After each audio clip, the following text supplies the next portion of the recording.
Hi, everyone. This is Tracy Mansour in Global Marketing for Randstad, and I'm very pleased to bring to you today the next webinar in our Talent Continuity Learning series. At Randstad, we typically do a lot of great webinars with subject matter experts from all walks of professional and personal life, but we have definitely upped our game, if you will, in terms of introducing content that we think is particularly relevant in a COVID-19 world, and how can you respond as a leader within your human capital organizations to drive excellence and business continuity during a very challenging time. So as I mentioned, we've got this great learning series. Today, our focus is on employer branding in times of uncertainty, and it's the next in our installment of webinars. And if we take just a moment on the next slide, we're going to introduce some of the great colleagues I have on the line with us today. And I'll tell you a little bit about them right now. So Francesca is a global talent marketing team leader. Her expertise ranges from target audience segmentation to employer branding and recruitment marketing. She spent, interestingly enough, 15 years in consumer branding when she decided that talent marketing was actually much more interesting and made that pivot now 15 years ago.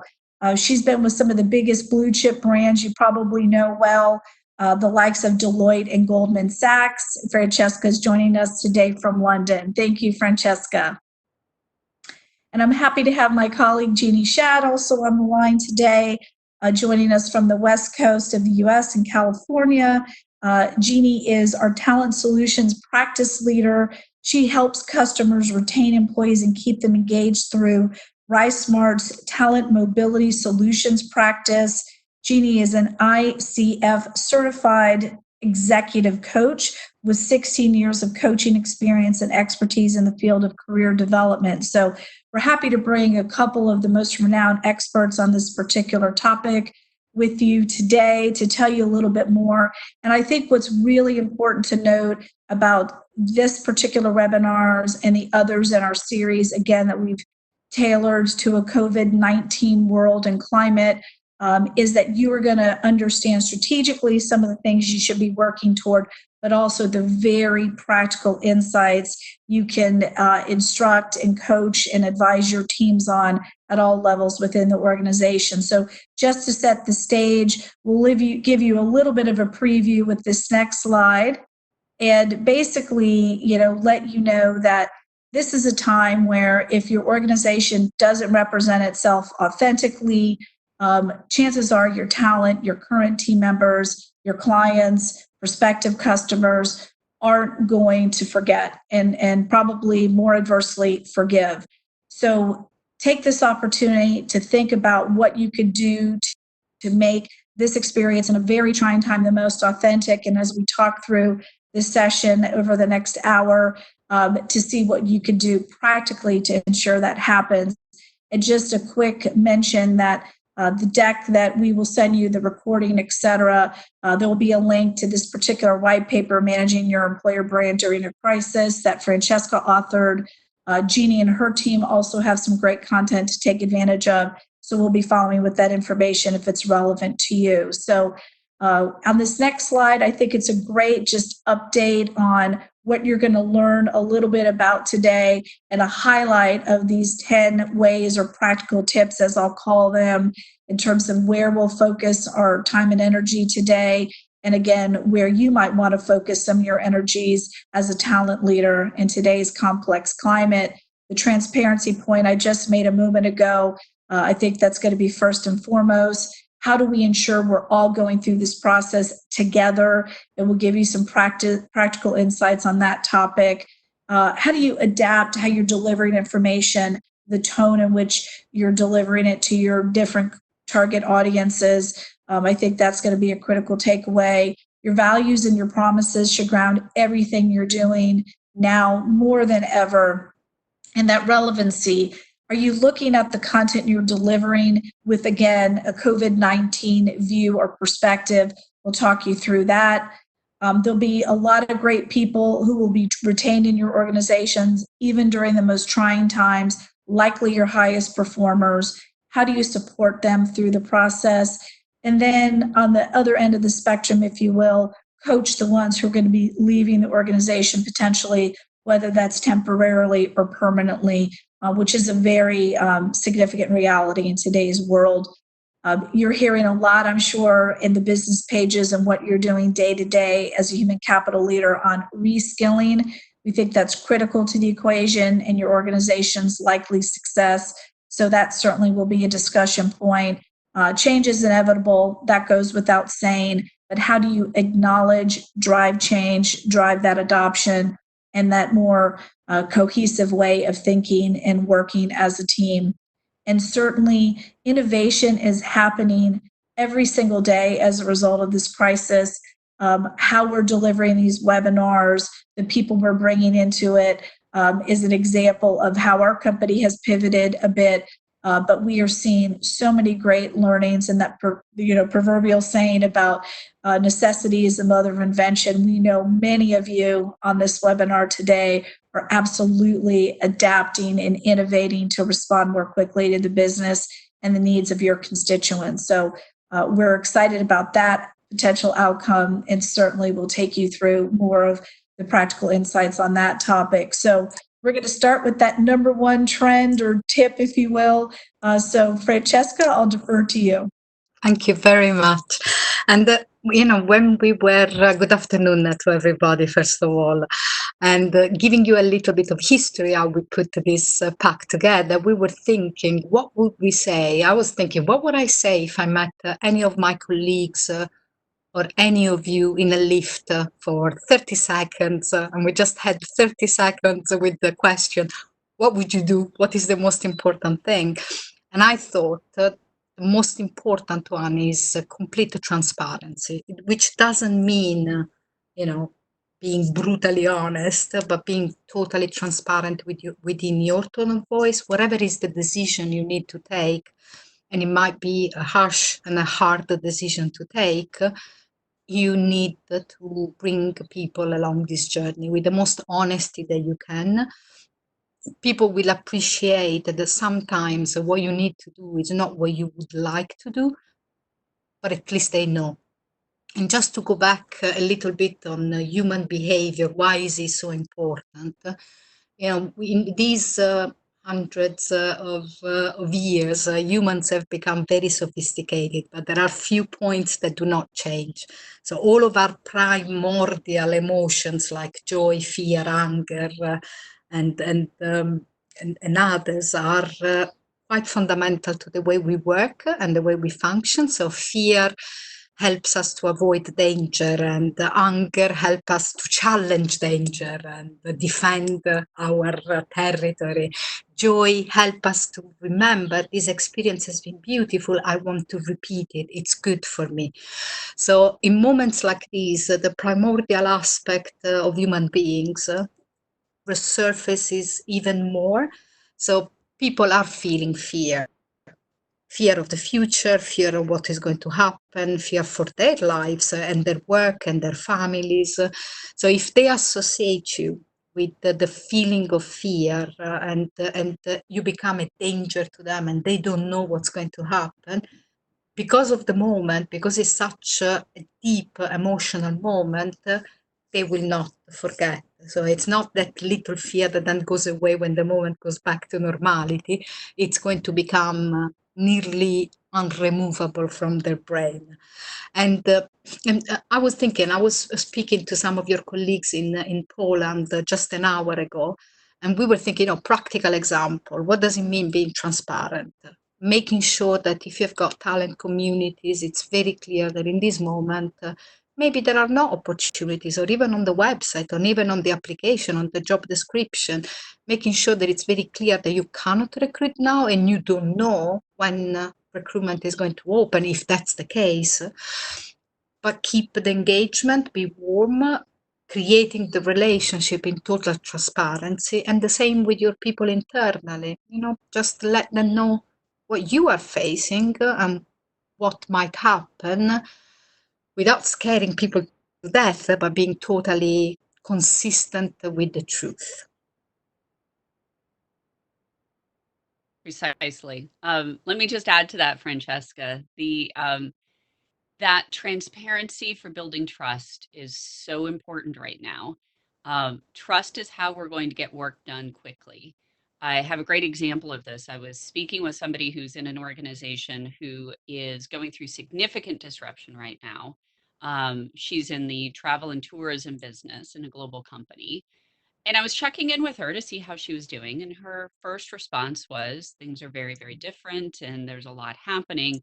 But the second thing out of her mouth was, and our leaders are just being tremendous. They are communicating with us. They're communicating with us often, and I'm here to stay, and I'm all in. So it's a really good example of how when we need people to be productive right now, how it's so important to build their trust. Absolutely. And that brings us to our second point, which is quite linked to transparency. And it's not only being honest, but going through this journey together. I was at Goldman Sachs in the recession of 2008, and I will never, ever forget the queue of people leaving the office with the boxes like you see in the movies and with the little plant, the books and the personal um, objects that they kept in the office. And it was quite a very sad and scary time, that one as well, probably less than now, but it wasn't easy on the people that went and on the people that stayed.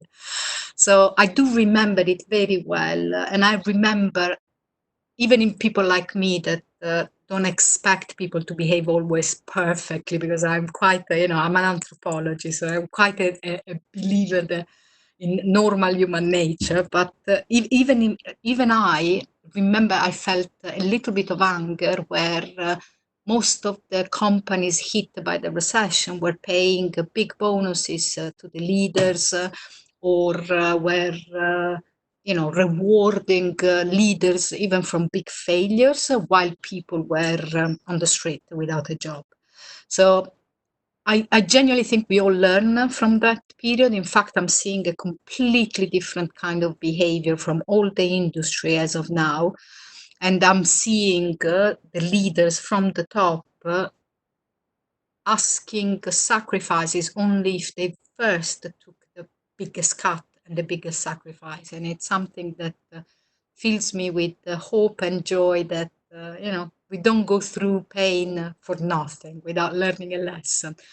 And this is really the moment in which the leaders have to walk the talk, demonstrate that they're going to endure this even before asking their people to endure pain and uncertainty, and not leave you alone. The people that are in HR or in talent acquisition or in any engaging role with staff and colleagues shouldn't be left alone. The leader should be visible, should be with them. They should be the face and the voice of the company in this moment.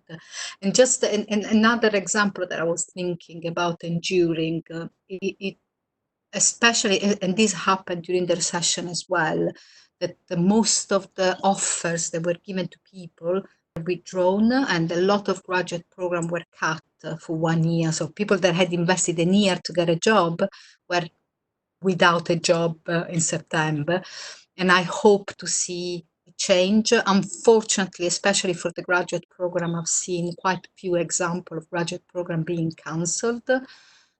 I would advise you, if you can afford it, to defer the offer or to support the people that were going to join, because again, it's a moment of suffering. It's not fair that the people that have not even joined or arrived a few days before everything changed are going to pay the biggest price.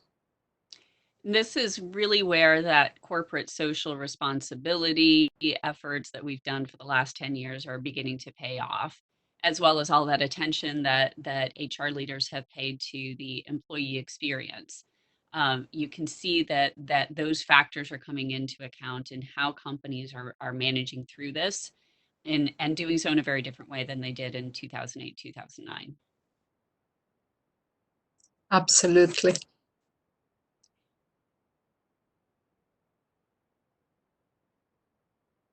So it really brings us to our next point, which is to make sure that your tone is on point with what's going on in the world.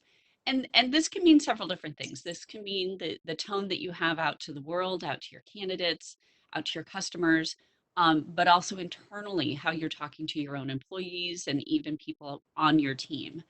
Voice is so important and can be such an important part of connection right now.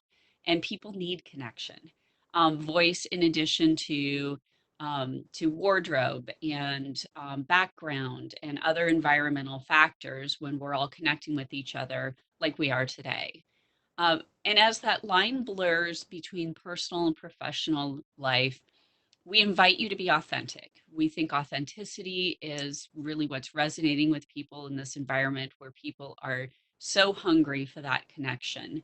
So introduce your pets and your children to your colleagues. If they accidentally show up on a call, if there's a bark in the background, ask who's that, and bring that humanity into the workplace through your authentic voice, and then use that authentic tone. And it isn't just what you're saying, but how you're saying it, the language that you're using as well, to really adapt to that tone of voice. And a lot of that really fits in with our personal values and our corporate values. From a practical point of view, if I now was like I was 2 years ago when I was at Deloitte, the owner of an employer branding and a tone of voice, I would really use this moment to really, as Ginny said, reconnect with the employer branding and the identity, and then do not, I wouldn't revert back.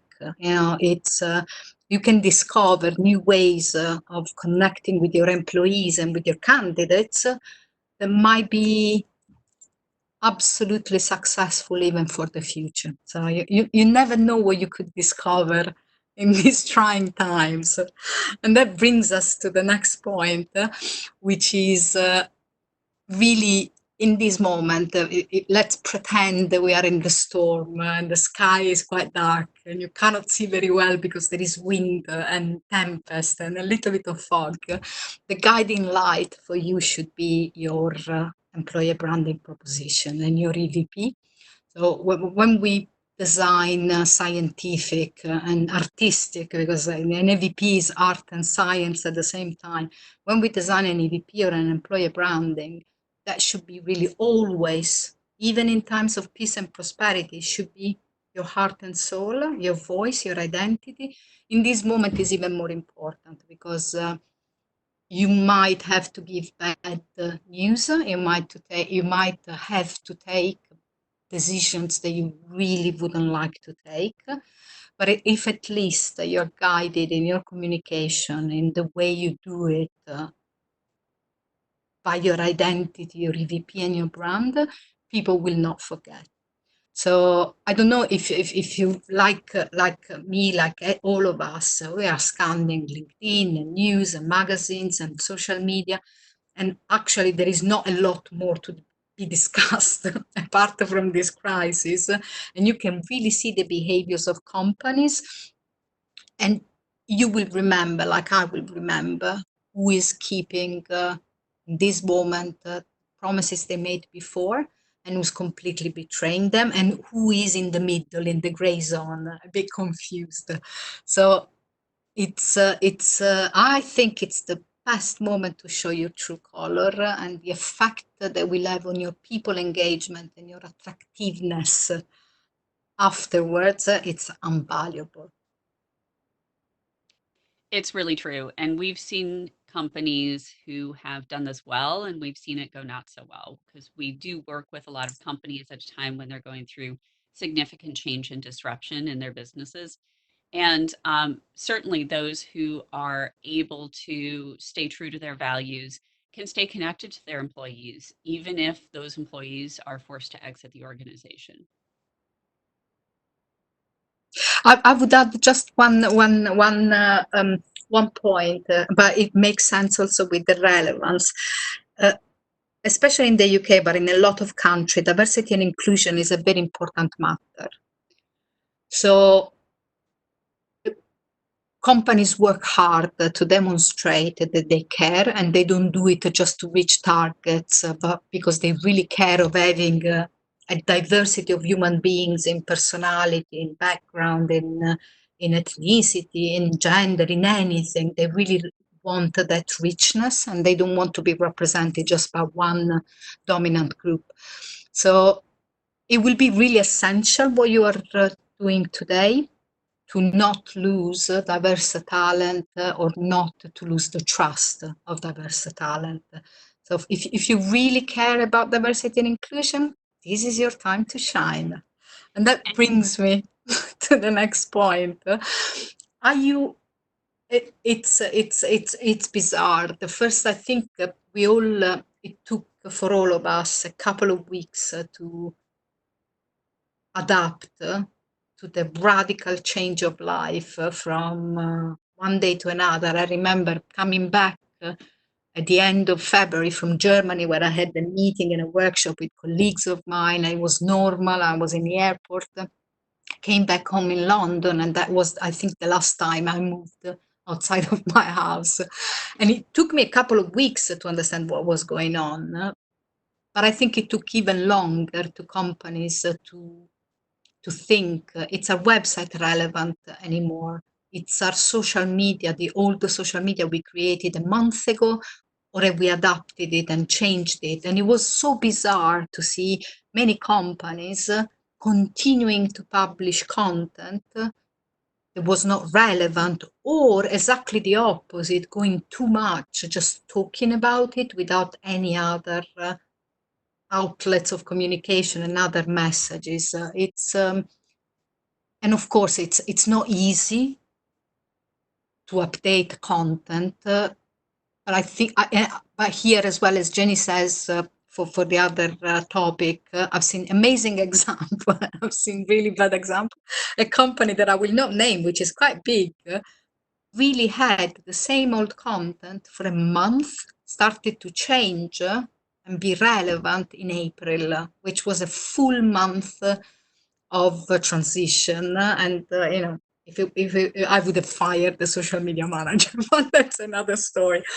And the other subject that we wanted to explore is, if you adapted from a technology point of view. Again, I was chatting with some of your colleagues in Poland just an hour ago, and some of them really had difficulties to adapt to working online and digitally, because there was no idea of flexibility. So there are not even laptops for people to bring home.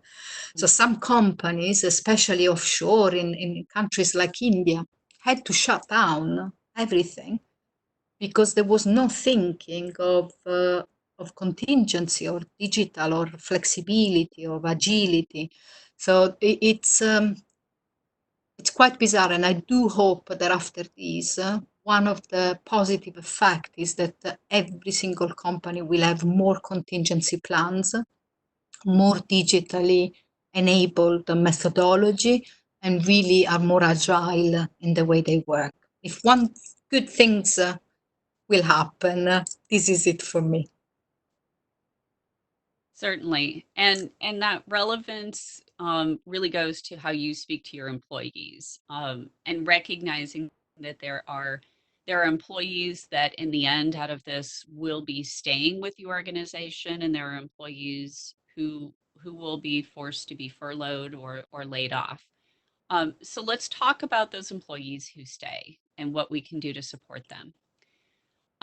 So first, I think it's important to recognize that the employees who stay are not really a choice to stay. It really was not their choice. Somebody else chose for them that they were part of the group that is staying. So they are going to feel a tremendous amount of emotions, everything from guilt over being chosen to stay, to fear that potentially this is not the last restructure that will happen, and gratitude that they have a job. And they may be feeling all of these things at once. So it's important to reassure them and support them and acknowledge the emotions that they are experiencing. By allowing employees to experience that emotion and express it, it will help them to process it more quickly and move more quickly to the stage of re-engaging and deciding, what is it that I can do? What can I do to help us through this? So great example of this. Workday is doing weekly employee engagement surveys, weekly right now. They're asking their employees and gauging a sentiment of their employees so often, and they're using that data to adjust their level of reassurance and support that they provide to the employees. So they're really talking to them and gauging that emotional that emotional pain so that they can address it. Another point here is for those who stay is that it's really impossible to over communicate right now. Don't worry about over communicating, but also broaden the topics that you're talking about. People want connection, people want community, people want to go out while they're at home and they want to experience a bit more of the world. So I'm on a team that does a Monday morning call, and we capture pictures of what we did over the weekend and we share them on this call. And it's really a great way for us to um, get to know our coworkers in a different way, in a more human way, but also to experience a little bit more of that life outside of our own homes. Um, and finally, don't just listen to the words they are saying, but tune in to how they are saying it. When you're talking with people, acknowledge those emotions that emerge and recognize that it's not your job to fix the problem. There are a lot of things that are simply out of everybody's control right now. However, you can listen and you can ask, what can I do to help? And those things will go a long way when you're trying to keep your employees engaged. And don't forget that while you're taking care and supporting or staying to take care of yourself, it's quite hard to be the person that has got responsibility for a lot of other people. So help each other, support each other. There are a lot of networks on WhatsApp or on Facebook or another social platform of HR leaders and professionals Hmm. really supporting each other as people. So it's not like LinkedIn, a professional network. It's human beings in this job that are supporting each other through this time. It's not easy, and you Yes, have got big weight on your shoulder. that is very true. And in many ways, the HR people of most organizations are the support network. So they themselves need support and need excellent self-care right now to be there for their employees. Very good point. So there will be those moments where we will have to make some difficult decisions, and people will need to be furloughed or laid off. And at that point, transparency is very important. Trust that your people will continue to be engaged and continue to contribute, even if you share those risks with them early on, so that they're not surprised if this does happen. So be transparent about the business situation. And that communication, bad news communication, should be even more in line with your values than good news communication. This is where your values will really serve you well. Um, Communicate in an authentic way, even when you can't see around the corners and you don't know what's going to happen. Communicate anyway, and be honest and transparent and say, we don't know what is going to happen. However, we think that X, Y, or Z might happen.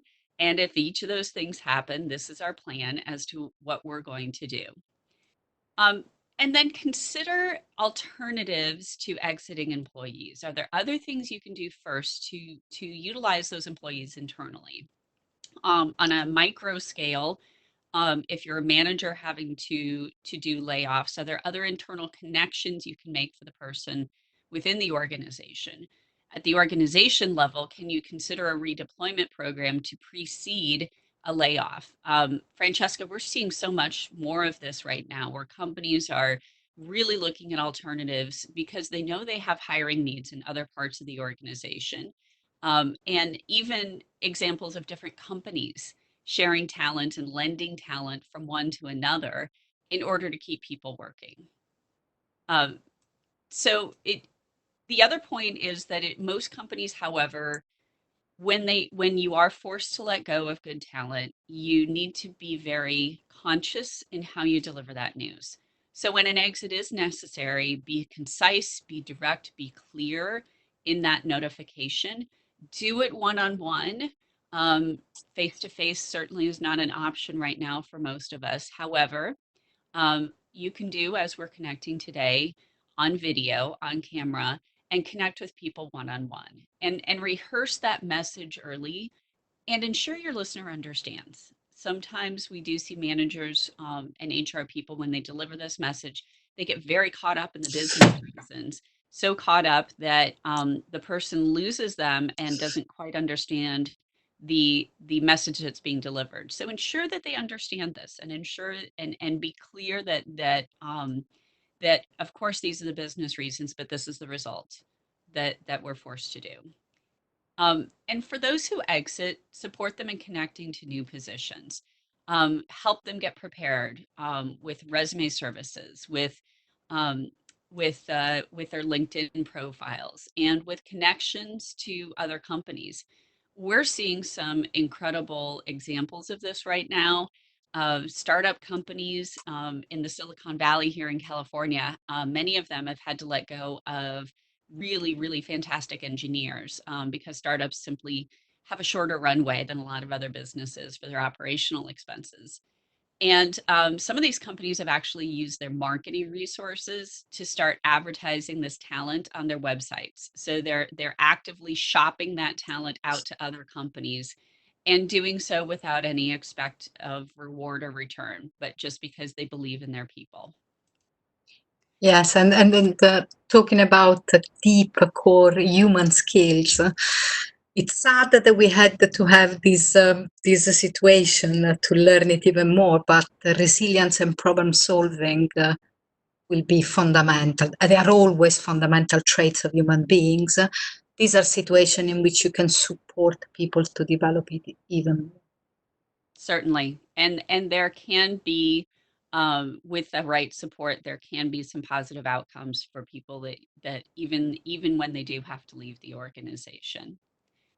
So you mentioned resilience, and resilience I think is one of the most important skills for us to be thinking about right now because it goes so far in helping us to future-proof ourselves.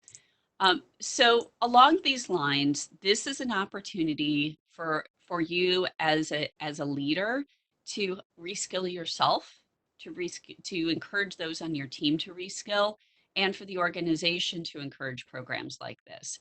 Um, Formal learning programs, for instance, there are many of them. And I won't necessarily say that people have more time right now, but this is a time of a big reset in priorities.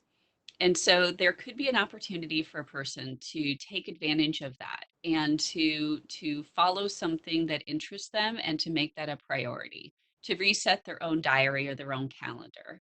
And just follow up on an interest that is curious to them.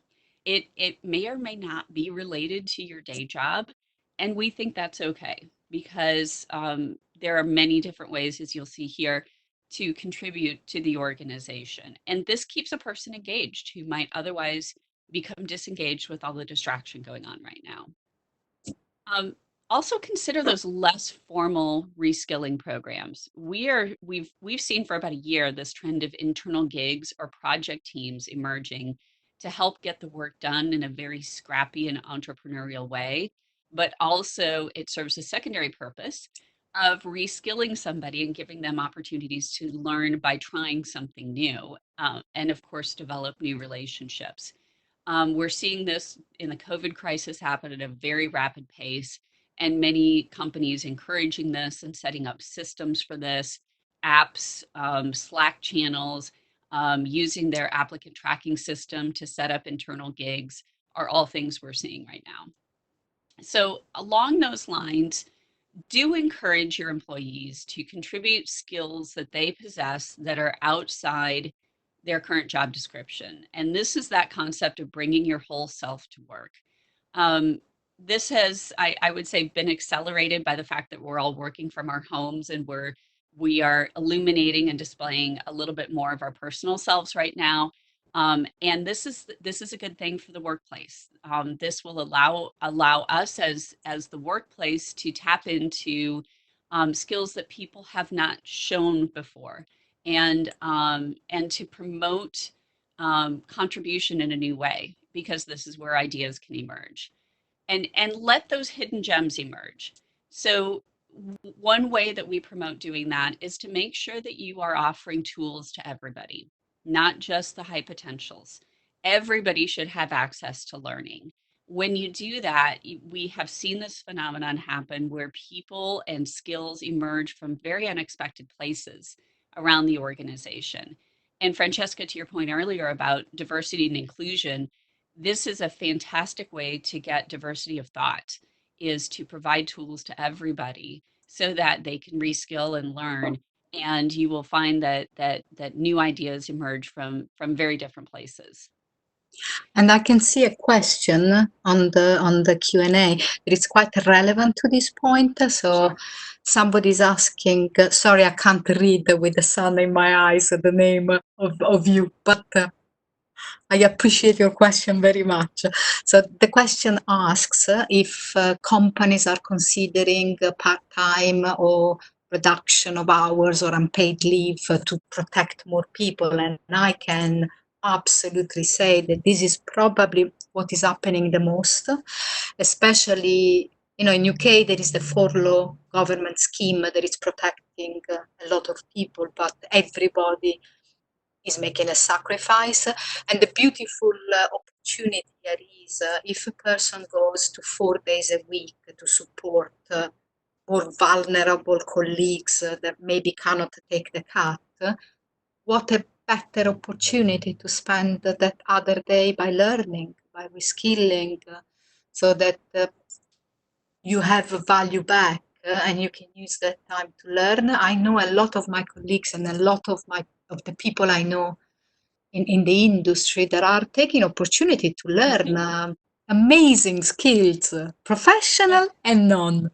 Yeah, I signed up for a course to learn how to do financial modeling, because it's something I've always wanted to know, and I've always relied on other people to do for me. So I can absolutely identify with this. This is a good time, a really good time to learn. Um, it's important that we also acknowledge the change that people are experiencing right now. And we've shared with you here on the right-hand side our Randstad Rise Smart model for change, which shows a bit of the action that's happening, or the level of change, and then some of the emotions that a person might experience through that level of the change. And while this points in one direction, and we hope it leads to renewed optimism, like any change curve, it's multi-directional and it goes back and forth, and people can experience this as a cycle or a loop. And yet at the same time, it's good to know that there are some expectations of how most people tend to operate when they're going through each of these stages, and some emotions that they tend to experience. So it's important to acknowledge the loss of the way things were, and allow employees to express their feelings about missing what they had, even if it's uncomfortable. Try to resist the temptation to say yes, but things are better now because, and just let that be. Let them go through that process and grieve what was lost. Um, Address the limiting beliefs, though. We do see that right now, many things are possible that were not possible only a few short weeks ago. 6 weeks ago, we would have thought it to be completely impossible that a hotel or a stadium would become a hospital. Yet in a matter of 2 weeks, that's what happened. And that is what's happening. So uh, try to address those limiting beliefs and coach people to consider reframing that and what might be possible. Call out the positive moments and acknowledge those negative moments and those losses as well. This is important. So things that are wins, they could be small wins, or big wins. They could be the win of an account. They could be the return of an office to a safe distance in office working again. It could also be successfully solving some challenge that was created during this COVID crisis, or it could simply be a coworker's child passing their grade 3 exams. There are many ways in which we can celebrate small things and birthdays. I've seen this happen too within our own company. People are showing up with backgrounds and balloons and birthday surprises. So it's important to celebrate those small moments and also to acknowledge the negative moments and not to let those slip by. When your company has a poor quarterly earnings release, and it might impact people's compensation. Don't try to downplay that. That can be big news, and that can be difficult for people. So acknowledge those things, and then with that acknowledgement, invite people to co-create what's next and co-create that vision for what could be the new way in which your team operates or new ideas for business models for your organization. Giving people input into their future can really quell their anxiety, lower their stress level, make them feel like they have more control over their future. And as we talked about with diversity, when you see ideas emerging from all places in the organization, this really supports innovation happening.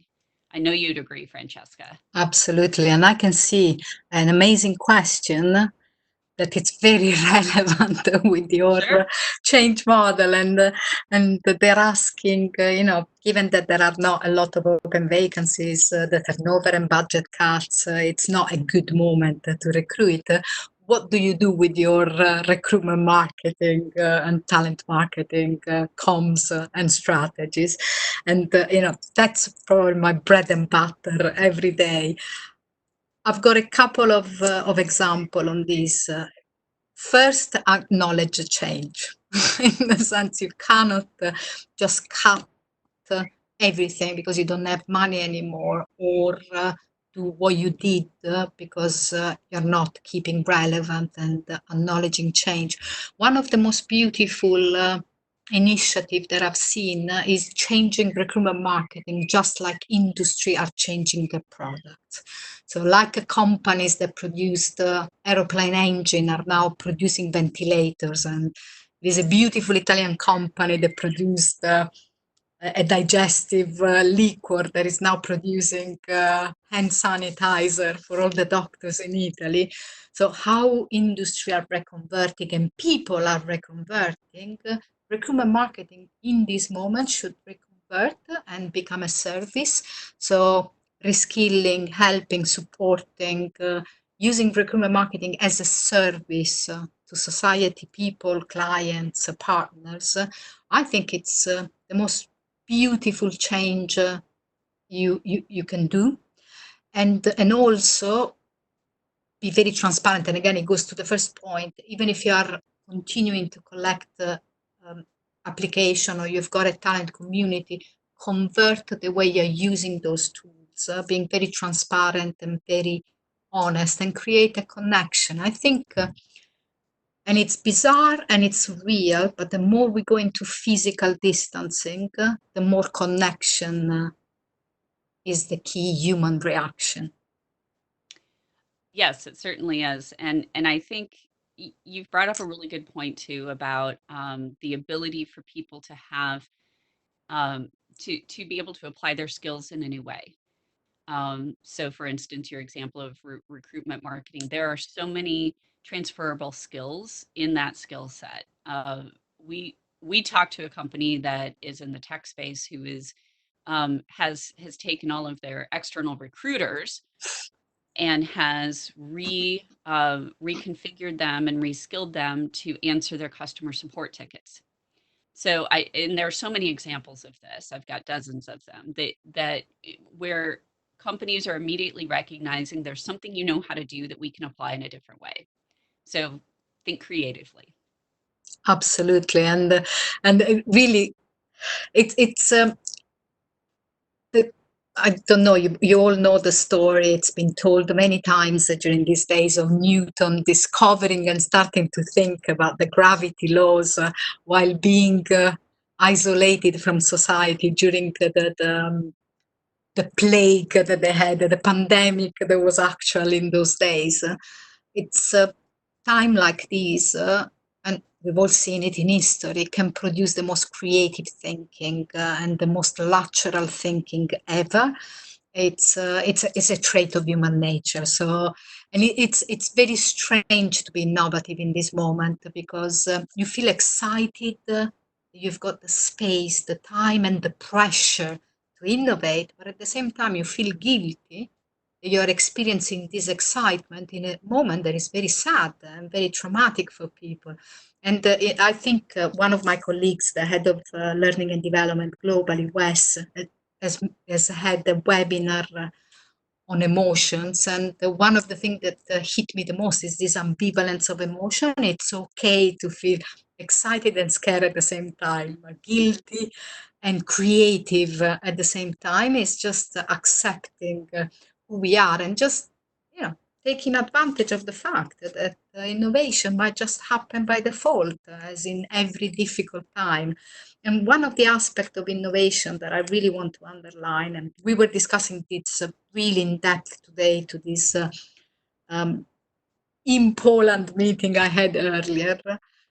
What do you do if you don't recruit now people like DevOps, cyber, and a lot of industry that are surviving but also growing in this moment are going to focus on those skills? What will happen afterwards when the world hopefully will return to normality? And I do genuinely hope, from a personal point of view, there will be a new normality with some changes, because if we don't take this opportunity to learn, it's a little bit, that's even more sad than a pandemic.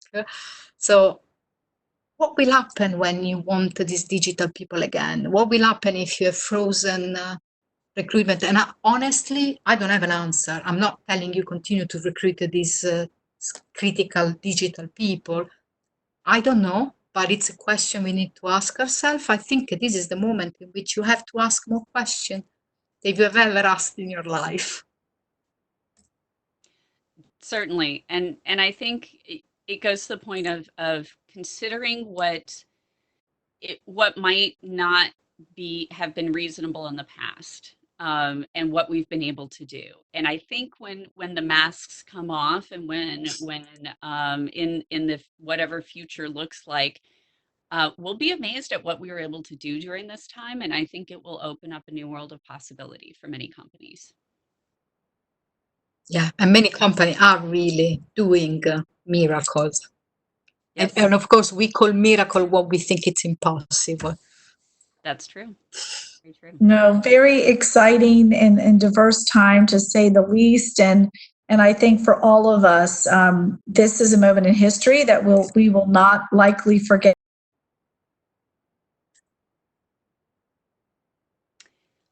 Tracy, we've lost you. That's all right. Tracy's experiencing, I think, what many of us are with Yes, issues. Professionally. So much so. So I'm going to take you through a few more of the questions, and I will do a little bit more exploration, if you will, on the marketing opportunities and what you can invest in. And Jeannie, you made mention of this earlier on in your content around the weekly engagement surveys and the Workday example, I believe it was. I don't think we can underestimate what that means. That's not an opportunity that you can certainly, consider a luxury, right? It is something where I think you can absolutely get that content out to your team, keep your finger on the pulse, and look for those insights for your team. So that's a really important thing to keep in mind.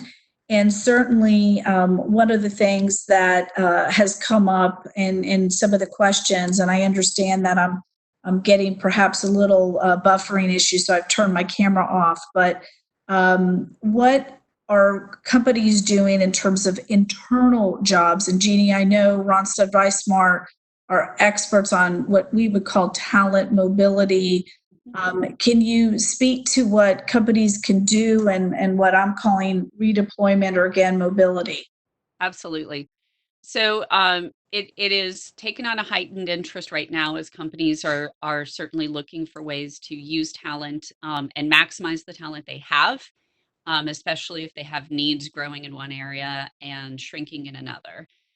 So there are several systems that most companies have in place with an applicant tracking system that you can use for internal uses, and even companies that are using that for being able to advertise internal gigs. So not even a full-time job, but we need these skills for this period of time. We talked to a company a couple days ago who was using Slack for this, their Slack channels, and they had set up Slack channels where managers could post the skills that they needed, and people would come to and answer those. So I think there's a piece of this too in terms of helping people to understand what might be possible, and that's a cultural piece, and that really does come from the leaders of the organization and for HR to set the tone and say it is safe and encouraged for you to contribute outside of your job description right now. You may be busy in your current job, and we as a company will do our best to help manage that. And we need all of you. We need all of you. And if you have something to contribute outside of your job, please do so. Tracy, do you mind if I take another question that is very interesting for me and very close to my heart? Please do. There is a question that I had not seen before, and it's very challenging in the sense that made me think. So when you have to start and redeploy your own people, or exit your own people, how do you balance the graduate program that you might cancel of non-employees and your own people?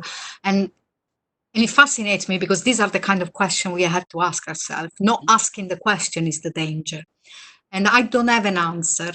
My feeling, personal opinion, gut feeling is, of course, you need to protect the people that already were there.